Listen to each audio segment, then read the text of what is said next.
Allah subhanahu wa ta'ala Kur'an-ı Kerim'de Euzu billahi mineşşeytanirracim Velillahi ma fis semavati ve ma fil ard. Allah subhanahu wa ta'ala'niki көктә дә булган нәрсә, җирдә дә булган нәрсә. Нәрсә генә бу дөньяда булмасын, бөтенесе Allah subhanahu wa ta'ala'ники. Аның мөлкәте. Безнең аякларыбыз, кулларыбыз, бөтен нәрсә, без күргән нәрсә, хәтта күрмәгән нәрсәләр, бөтенесе Allah subhanahu wa ta'ala'ники. Һәм Allah subhanahu wa ta'ala менә бу бөтен барлык яралткан нәрсәләрнең җан ияләре булсынмы, җан булмаган ияләреме булсынмы ул. Патша безгә кайбер нәрсәгә бик зур игътибар бирергә куша.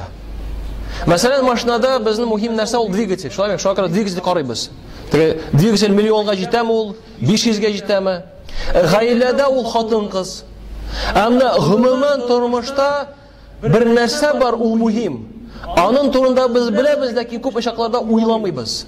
Һәм Allah subhanahu wa ta'ala дәвам итә. وَلَقَدْ وَصَّيْنَا الَّذِينَ أُوتُوا الْكِتَابَ مِنْ قَبْلِكُمْ. Biz сезнең алда килгән кавымнарга, аларга китап индерелгән иде. Һәм аларга васыят буларак, ва иякум, һәм сезгә дә васыят буларак. Кешеләр түгел, әниятиләр түгел. Әгәр дә әнияти безгә васыят калдырса, без инде кардәшләрем тырышабыз. Нишәргә? Тырышабыз ул васыятны үтәргә. Бу әниятибез. Амында Allah subhanahu wa ta'ala аякларын да кулларын бирүче, әниятине ул бирүче. Гомумән бөтен тормышыбызны рәтләй торган Allah subhanahu wa ta'ala безгә васыят итеп калдыра. Нәрсәне? Аниттакуллах.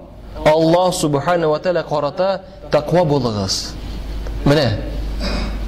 Иң мөһим нәрсә бу дөньяда да бәхет бирүче, киләчәктә дә ахират көнне тормышыбызны җиңеләйтә торган нәрсә ул ат-тақва. Allah subhanahu wa ta'ala карата тақва булу. Һәм Allah дәвам итә. وَإِن تَكْفُرُوا فَإِنَّ لِلَّهِ مَا فِي السَّمَاوَاتِ وَمَا فِي الْأَرْضِ.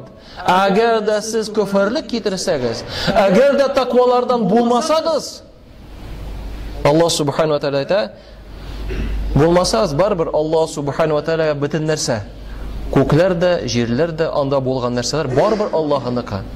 Барбер адәм баласы Аллаһны кабул итсенме, кабул итмәсенме, ул барбер Аллаһның кылы.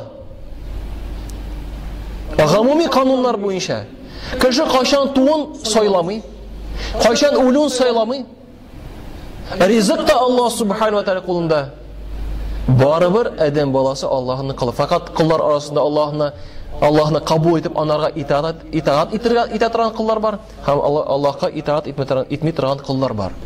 Һәм Allah subhanahu wa ta'ala менә шунларга безне өйрәтә. Я юханнас убуду раббакум аллази халакакум валлазина мин кабликум лааллакум таттакун. Эй кешеләр ди, инде бөтен кешеләр гомумән Аллаһ тәрә мураҗаат итә. Аллаһка гыйбадат кылыгыз. Ул сезне яралты һәм сезнең алдан булган кавымнарны яралты. Бер кешене генә түгел. Әлемдә хатын-кыз бер бала туып та, муҗиза үзенчә бер зур муҗиза. Уйлап карагыз, biz ир кешеләр буларак безнең ишебездә бала булса, без битне сумас идем. Анда хатын, нинди көч-куәт кирәк? Андагы туа торган җирдә тавышларын ишетсәң инде, тизрәк җигрәсе килә. Амында Allah subhanahu wa ta'ala бөтен булган кавымнарны элек яралткан. Һәрберсен миллион, миллиардлаган кешеләрне, һәм бу Аллаһка җиңел. Һәм менә шул зат безгә әйтә. Лааллакум таттакун. Гыйбадат кылыгыз, бәлки тақвалардан булырсыз. Бәлки Allah subhanahu wa ta'ala карата тақвалардан булырсыз. Нәрсәдән тора ул? Ниятебездән. Ихлас ниятебезме? Яисә ихлас түгелме? Юлдан нинди юл сайлыйбыз? Ягъни безнең гамәлебез гыйбадат буламы? Яисә гыйбадат булмыймы? Һәм нинди тақвалык бар? Беренче тақвалык Allah subhanahu wa ta'ala үзенә карата. Я аyyuhallazina amanu taqullahu haqqa tuqatih wa la tamutunna illa wa antum muslimun. Эй иман китергән бәндәләр, Аллаһка карата тақва булыгыз. Һәм шин мөселманнарна булып бу дөньядан китегез. Мөселманнар булып китегез ди. Икенче кардәшләрем тақвалык кыямәт көнгә карата. Ваттaqu yawma la tajzi nafsun an nafsin shay'an wa la yuqbal. Шул кыямат көнне әлбәттә. Бер кеше һәм куркыгыз кыямат көннән ярдәм итә алмас ул көндә һичбер зат икенче затка бер эш белән дә. Бакара сурәсе 48-нче аят. Монда да таквалык дигән сүз барлыкка килә. Аны куркыгыз дип тәрҗемә итәләр, ләкин ул бөтенләй тулы мәгънәсен бирми безгә. Һәм өченче кардәшләрем, җәһәннәм утка карата таква булырга кирәк. Allah subhanahu wa ta'ala Qur'an-da әйтә: "Фаттакун нар аллати вакудуха ан-нас вал хиджара." Кешеләр һәм ташлар топливо буларак булган уттан куркыгыз ди Allah subhanahu wa ta'ala. Әлбәттә бөтенесе кыямат көндә җәһәннәм утында ул Аллаһ белкәт астында, ул Аллаһыныкы. Шуңа күрә Аллаһка карата таквалык үз эченә аларны ала инде. Ләкин монда тагын сорау туа, нәрсә соң таквалык инде? Таквалык. Куркыгыз дип әйтәләр, ну тулы мәгънә китмей, чыкмый. Башка мәгънә монда, башкарак. Ат-таква ул шул кем Аллаһның газабына, кыямат көндә булган азабына, җәһәннәм утының газабына, алып бараткан эшләрдән һәм сүзләрдән ерак барырга тырышучы. Кеше тырыша Аллаһ ачуыннан, Аллаһ газабыннан, кыямат көне газабыннан ерак булырга. Нәрсә белән? Үз гамәлләре белән һәм сүзләр белән. Менә ул таквалык. Һәм менә бу бик мөһим нәрсә.